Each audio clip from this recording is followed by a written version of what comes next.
একাধিক ভোট দিলে কিন্তু ওই ভোটটা নষ্ট হবে, ওই পদের কোনোভাবেই ব্যালট নষ্ট হবে না, ওই পদের ভোটটা নষ্ট।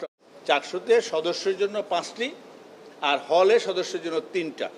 ওএমআরে যদি আমরা ক্রস দিতাম তাহলে যেটি দাঁড়াতো সেটি হলো অনেক সময় ক্রস সমান স্ট্রেস পড়ে না, এই জন্য অনেক সময় রিড করে না। কিন্তু আমাদের শিক্ষার্থীরা তো বৃত্ত ভরাটে অভ্যস্ত, সেই জন্য আমরা বৃত্ত ভরাটের ব্যবস্থাপনায় রেখেছি এবং বৃত্ত ভরাটের সাথেই কিন্তু ব্যালট নাম্বারটা দিয়েছি, যাতে করে নামটা আগে, তারপরে হলো ব্যালট নাম্বার, এরপরে হলো বৃত্ত, যাতে করে ব্যালট নাম মনে না থাকলে ব্যালট নাম্বার মনে থাকবে।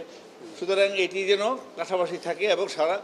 তবে একটা কথা, যেই জায়গাতে একটি ভোট দেওয়ার কথা, যেমন বিপিতে একটা ভোট দিবে, জিএসে একটা ভোট দেবে, যে সমস্ত একটা ভোট দেওয়ার কথা সেখানে যেন একটাই দেয়। একাধিক ভোট দিলে কিন্তু ওই ভোটটা নষ্ট হবে, ওই পদের কোনোভাবেই ব্যালট নষ্ট হবে না, ওই পদের ভোটটা নষ্ট হবে। আর কেন্দ্রে 400-তে সদস্যের জন্য 5টি আর হলে সদস্যের জন্য 3টা, এইটা করতে পারবে। এই হলো আমাদের ব্যবস্থাপনা। আমরা প্রত্যেকটা জায়গাতে নিশ্চিদ্র একটা ব্যবস্থাপনা রেখেছি এবং এটা আমাদের এই যে প্রোটোকলটা, এসওপি মানে স্ট্যান্ডার্ড অপারেটিং প্রসেস, এটা আমরা প্রত্যেকের কাছে আলাদা আলাদা করে পৌঁছাইছি। গতকালকে আমাদের ম্যান পাওয়ারের ট্রেনিং ছিল।